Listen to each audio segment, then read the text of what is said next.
Thank you for joining us here in Resurrection Seminary. We're in the chapel and we've got some time with Father Gary Hogan, the Formation Director for the U.S.A. province. And so, Gary, I'd like to first thank you for joining us. Sure. And, you know, you've been my Formation Director, the Formation Director of a lot of CRs now, who have gone on to, ordination, final vows, and so forth. And I'm just wondering, what inspires you, to keep on going?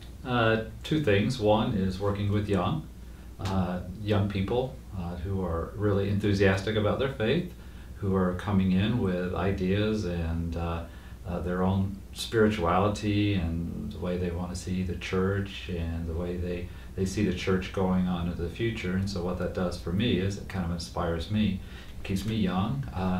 And so personally, that's why I like being in formation. Also, to know that I have an impact to the future. That's kind of a neat thing for me, is to realize that all that I have done in the past, I can offer to a younger generation to try to kind of teach them some of the things that I've gone through and see in the church and have experienced in the church, and kind of pass on a little bit, and let me emphasize, a little bit of wisdom, so that then they can take that and use it for their future as well. Now, you've commented before that, when we go on to ordination, it's kind of like, the children leaving home or something. I mean, obviously you're not, our father in that sense. Sure. You're a director, and there's, some distance and boundaries and all that. But what's it like for you to see some people that, you've walked with along the way move on to things like final vows in the ordination? Oh, it's inspiring, once again. To put it back on me somewhat. Yeah. I don't mean that in a kind of a real selfish way, but in a good way. It's inspiring to me to see that, okay, these men have gone through all their studies, have really grown in their spirituality, and now they're out actually kind of doing the work, doing the work of being a priest, and however that is manifested. And each one has manifested a different. You, Eric and Paul, I call you my firstborn, have all manifested, each one of you in a different way, your calling within the church. Now, the inspiration goes both ways. I know that Eric, Paul, and myself have been inspired by your life. And I'd just like you to share just a little bit about that initial journey and why you became a CR. I was influenced by the parish priest. So I come from Panama City, Florida, St. John's Parish in Panama City, Florida. So I was influenced by the priests who work there. And some other guys that I grew up with were planning on being a priest. I really didn't know what that was, because since I'm a convert.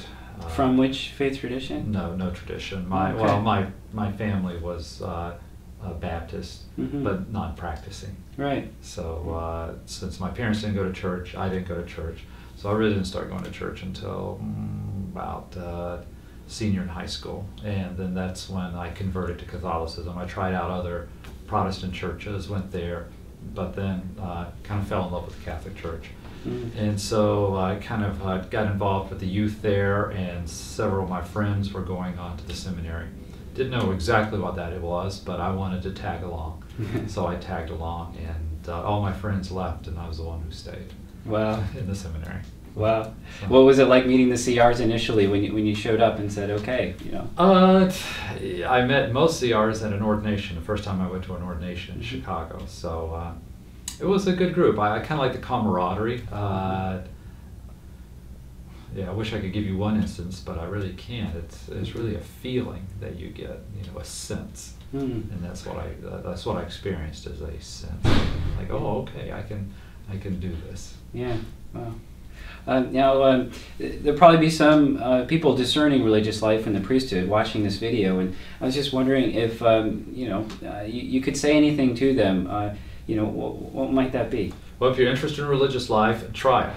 That's exactly what I did. So I didn't know what I was doing. So you have to get in and try it. You talk to your vocation director, and you start all the phases that you have to go through. But don't be scared to try it. It's okay.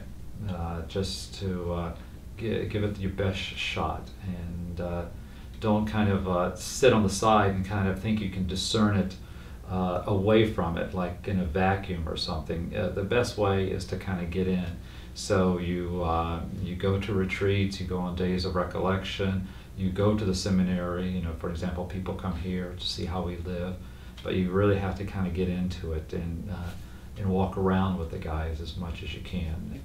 Well, I just want to thank you for taking this time out of your schedule to do the interview, and thank you for the example that you've been in my life. You know, as you've inspired me and been there for me in really critical times, you know, in my formation to help me to grow and to move forward with the ministry that you spoke of.